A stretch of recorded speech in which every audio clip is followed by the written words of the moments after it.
a Alejandra Ames, jefa del Observatorio de Políticas Públicas de la Universidad del Pacífico, que ha hecho un trabajo sumamente, me parece, fino y objetivo sobre la relación que hay entre los planes presentados por los 18 candidatos presidenciales y sus partidos y los objetivos sostenibles de desarrollo formulados por la ONU para el periodo 2015-2030. ¿Qué es lo que ha encontrado usted, señora Ames, cuando se ha tomado la molestia de leer con lupa estos 18 planes diferentes, y qué es lo que ha hallado respecto de su capacidad de formular políticas públicas encuadradas en este plan general elaborado, impulsado por la ONU?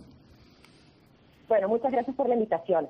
En principio y en líneas generales, tengo que decir de que si bien nosotros en el Perú ya carecíamos de una posibilidad de tener una visión a mediano o largo plazo en las propuestas y los planes de gobierno anteriores, esta vez por la pandemia, producto de la crisis sanitaria, la crisis económica, se nota en los planes de gobierno una absoluta necesidad de resolver los problemas hoy, lo cual es, por un lado, positivo porque hay un sentido de urgencia de resolver estos problemas que toda la ciudadanía está demandando, es evidente y comprensible, pero también es preocupante porque nos estamos olvidando de algunos otros temas que pueden ser muy relevantes para asegurar este desarrollo sostenible, como bien menciona la Agenda 2030 de las Naciones Unidas, y enrumbar al país hacia adelante y evitar, o en todo caso mitigar, que en futuras crisis podamos volver a caer en el hoyo como hemos caído esta vez, ¿no? Entonces creo que es importante no solamente pensar en el hoy, es urgente definitivamente, pero no podemos descuidar aquellas políticas y aquellas propuestas que nos ayudan a fortalecer aún más el país, la gobernanza. Alexandra, disculpe, ¿cuáles son esos temas importantes que se han olvidado los candidatos en sus respectivos planes de gobierno y que apuntarían justamente a lograr esos objetivos de desarrollo sostenible? Por ejemplo, hay un tema muy importante que es la lucha contra la pobreza, que es un tema que está muy presente en todos los planes, lo cual es positivo.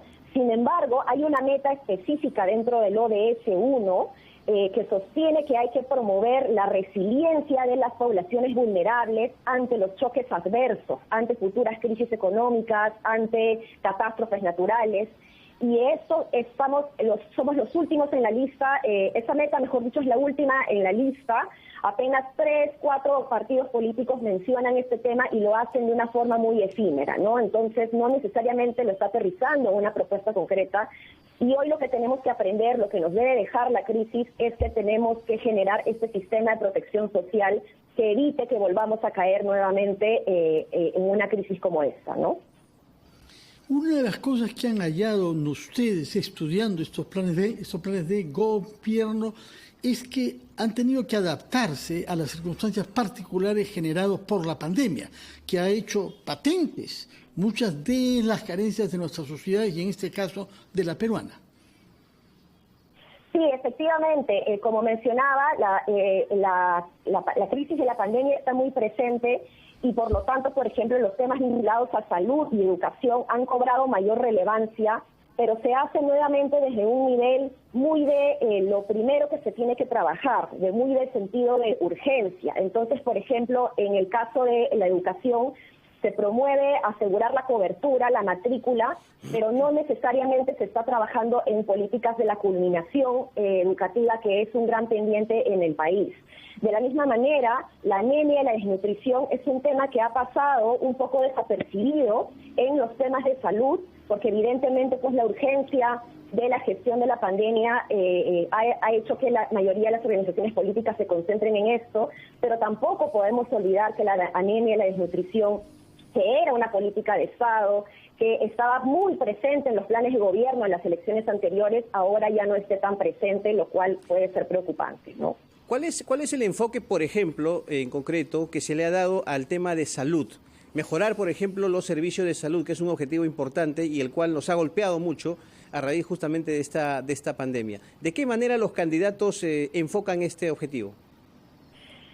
En el punto de vista de salud, para la mayoría de las organizaciones políticas, de hecho casi todas, hablan de la necesidad de mejorar la atención, la cobertura. Se ha empezado a hablar más de evitar estos gastos del bolsillo de los hogares para cubrir medicinas, para cubrir tratamientos, digamos, se habla de tener una mayor cantidad de cobertura, no solamente en el aseguramiento, sino también en los gastos, como digo, del bolsillo o el tratamiento que existe posterior a la mera posibilidad de estar asegurado, ¿no?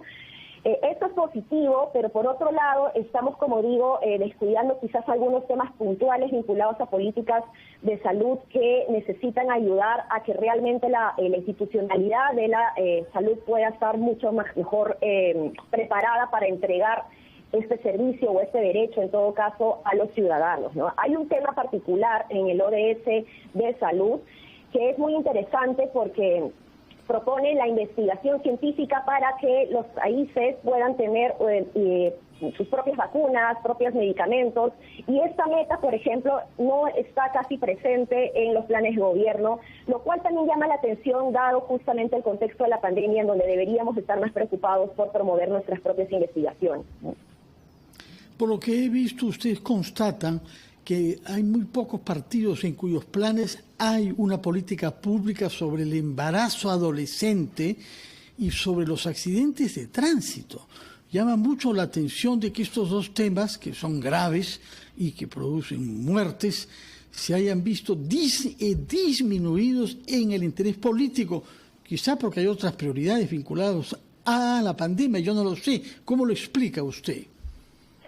Sí, los accidentes de tránsito es un tema crucial para el país. Antes de la pandemia y del confinamiento social, esta era la razón principal por la cual nuestros jóvenes morían en las calles, ¿no? Entonces, de hecho, la inseguridad vial producía muchos más muertos que la propia inseguridad ciudadana en un país tan complicado como el nuestro. Y, sin embargo, las políticas de seguridad vial han estado muy invisibilizadas y ahora lo están mucho más. Solamente un partido menciona hacer algo vinculado a este tema, lo cual también resulta preocupante. Respecto al embarazo adolescente, sí me gustaría decir que es positivo ver cómo cada vez más organizaciones políticas empiezan a incluir el tema de género, del cierre de brechas de desigualdad entre hombres y mujeres, lo empiezan a poner más en sus planes de gobierno, manifiestan una clara intención de luchar en contra de esta desigualdad, pero cuando ya nos sumergimos aún más en esta política vinculada a la inclusión de género, vemos que algunos temas no quedan en el aire y no necesariamente están tan presentes, y este es el caso del embarazo adolescente, que ha sido más mencionado en las elecciones pasadas que en las actuales, ¿no? Entonces, sí llama la atención. El problema es más grave ahora, ¿no? Permítanos, por favor, ir a una breve pausa, señora Ames, después de la cual quisiera, por mi parte, preguntarle sobre dos cosas que no han sido mencionadas y que son claves, sin embargo, en su estudio comparativo: el tema del cambio climático, por una parte, que es algo esencial en los objetivos de desarrollo sostenible, pero también que nos diga usted que esta comparación que ha establecido entre los 18 planes diferentes respecto de su racionalidad para plantear políticas públicas que acojan los objetivos de desarrollo. Esto es tanto más patente que hay algunos planes que tienen casi 200 páginas y otros de solo una página, ¿no? Pese a que creo que después de la inscripción fue complementado, pero nos lo contesta después de la pausa.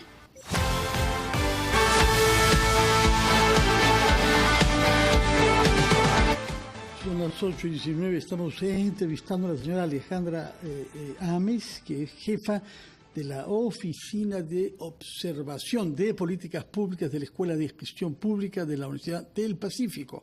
Y había quedado planteada la pregunta, señora Ames, sobre qué conclusiones generales ha sacado usted de la comparación que ha hecho de los 18 planes del gobierno desde el punto de vista de su capacidad de asumir los objetivos de desarrollo sostenible. Sí, otra de las conclusiones que podemos tener es que, por ejemplo, se ha encontrado una dificultad para convertir estas buenas intenciones que pueden tener las organizaciones políticas de hacer algo, de solucionar un problema específico, en una propuesta de política pública concreta. No hemos visto necesariamente en todos los planes de gobierno esta capacidad de hacer propuestas específicas, propuestas concretas, de manifestar el cómo se va a hacer.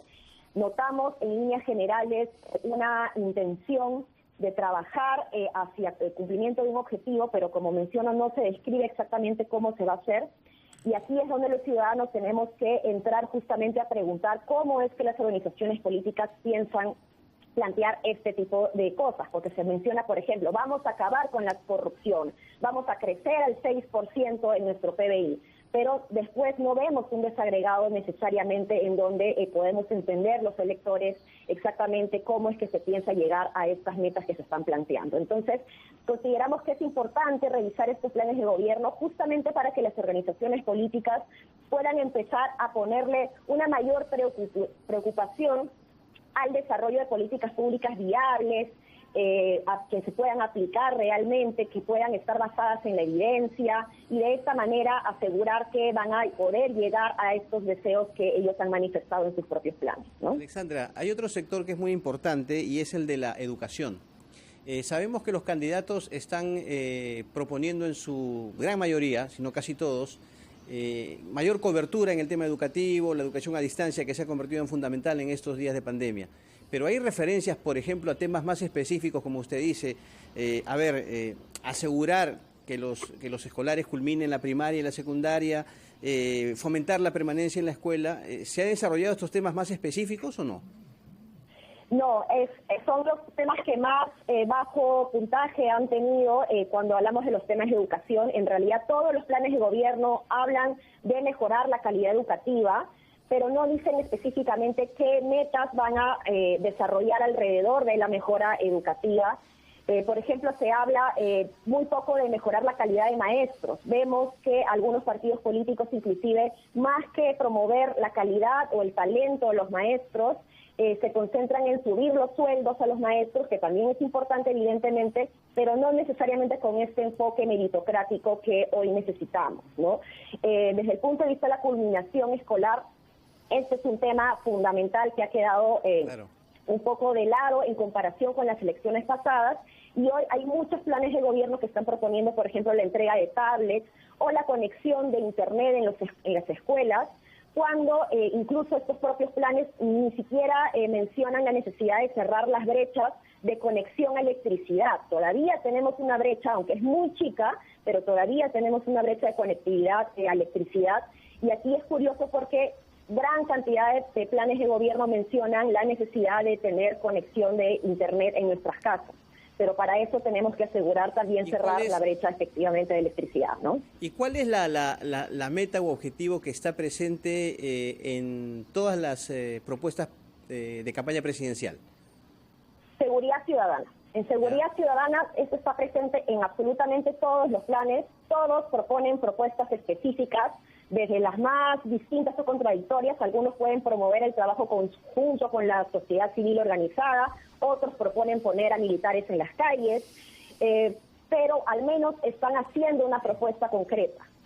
Aquí no hay tanta dificultad en proponer soluciones, que pueden ser viables o no, pueden estar bajo mi gusto o no, puedo yo decir que esta política o esta solución es mejor que otra, pero eso es irrelevante para la puntuación del estudio. Simplemente si es que el partido político es capaz de aterrizar este deseo en una propuesta concreta, es que recibe la puntuación. Bueno, evidentemente lo que se busca, Alexandra, en campaña obviamente es impactar de alguna manera en el elector, ¿no? Es quizás un objetivo a muy corto plazo, pero desarrollarlo no ha sido así. Así es, y por ejemplo temas como luchar contra la corrupción o promover el crecimiento económico son temas que están en casi todos los planes de gobierno, pero todavía encontramos dificultades para que se pueda convertir este deseo en una propuesta concreta, ¿no? Entonces creo que más que juzgar a las organizaciones políticas, creo que hay una oportunidad y es pertinente el tiempo en el que estamos publicando este estudio para que a las organizaciones políticas que han recibido una menor puntuación puedan ver cuáles otros puntos que son relevantes para la sostenibilidad del país, para el desarrollo del país, que están flacos, digamos, porque están a tiempo todavía de reagendarlo en su discurso en estos días y de esta manera elevar la calidad del debate. Porque desde la academia finalmente lo que nosotros promovemos es esto, ¿no? Que se eleve la calidad del debate, que las organizaciones políticas puedan hablar alrededor de propuestas de políticas públicas serias y que los ciudadanos, por lo tanto, podemos tomar una decisión mucho mejor informada. Carlos, creo que ya el tiempo vence, hay muchas preguntas que quedan presentes, pero me parece que tenemos que Muy bien. cerrar para dar paso a una nueva entrevista. Alexandra, muchas gracias por estar con nosotros esta mañana en Ampliación de Noticias, muy amable.